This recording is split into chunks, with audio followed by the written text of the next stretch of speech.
Welcome to Comics on a Pyre, a channel to have a meaningful conversation over movies, life, books, and shows, and maybe just a spot to spend time BSing over comics. If you like your entertainment with a bit of substance, then you, my vagabond friend, have come to the right tavern.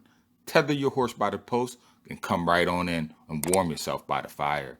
Tap that subscribe button, and for the next few minutes, my fellow George Carlin reprobate, lend me your ear.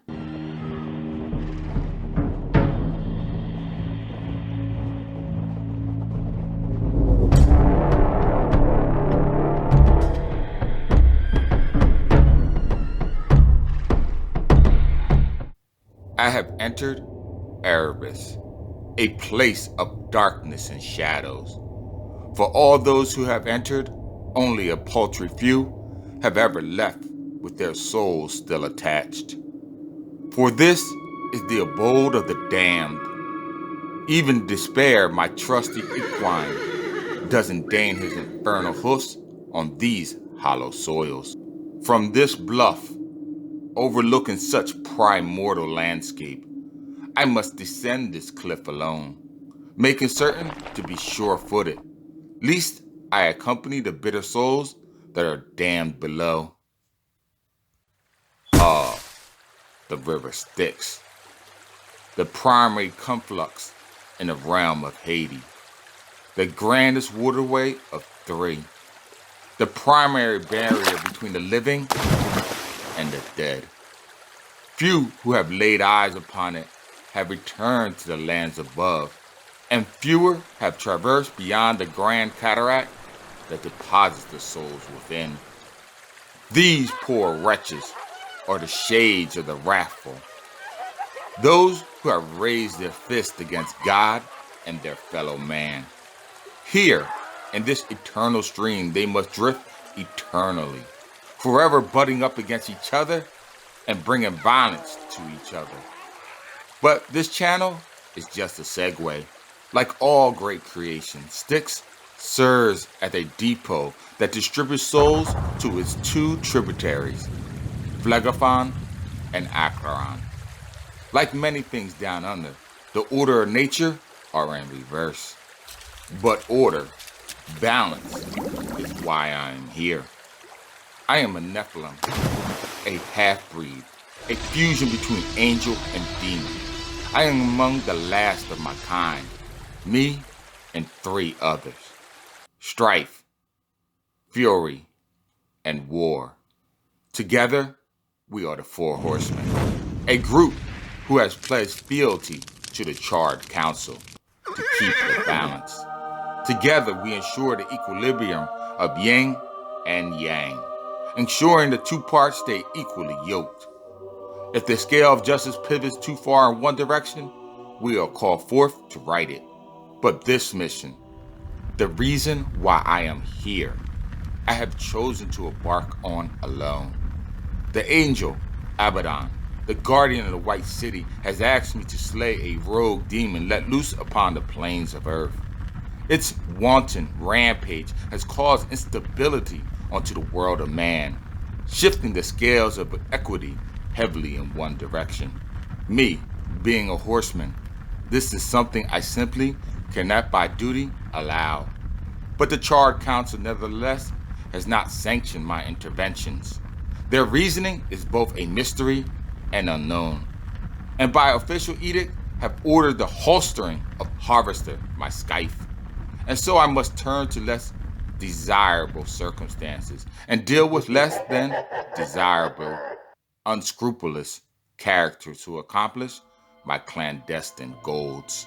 Why Volgum requires this, I do not know. But a bargain is a bargain, and Volgum, despite being a being of his race, is a demon of his word.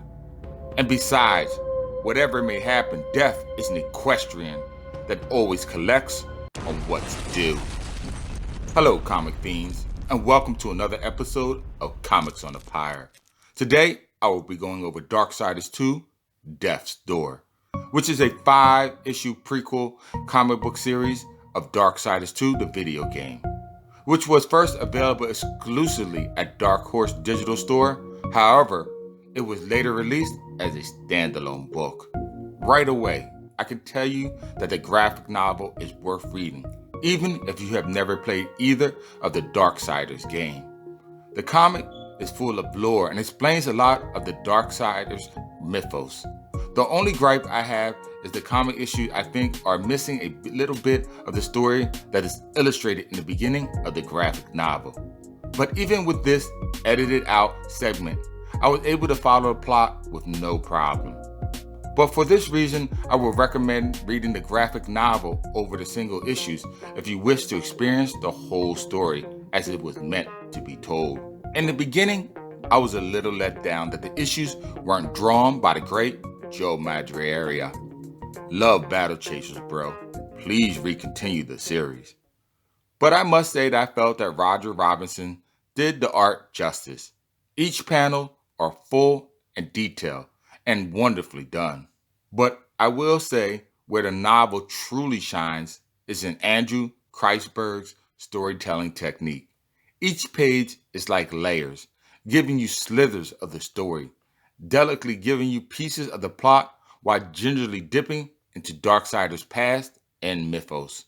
Like the game, the comic is primarily about Death and his plight, but you do get cameos from the other Horsemen on how they play off of Death. I thought it was cool that you got the origin of Despair, Death's trusty steed. Anyway, like all great stories, you're never told all the information about Death's mission up front. And even when you do find out what's happening, you realize you have not been told the whole truth still. To find out exactly what I mean, my friend, you would just have to read the comic for yourself. I wonder if in Darksiders II, if they will explain why the Char Council never gives Death the consent to write the balance. I would like to know the reasoning of this. What I will say is the novel itself is short, sweet, and precise. No part feels overdrawn, thus leading to a brisk-paced story.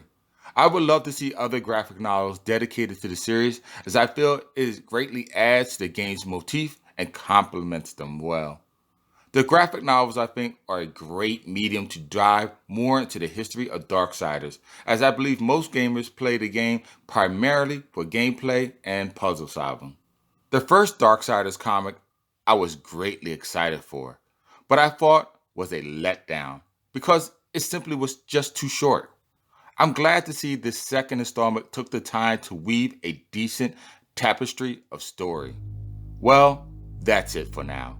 If you like this video, then check out my comic book YouTube channel, Comics on a Pyre, for other videos like this one. Tap on that bell icon before you go, and oh yes, as always, until next time, keep reading, my friend.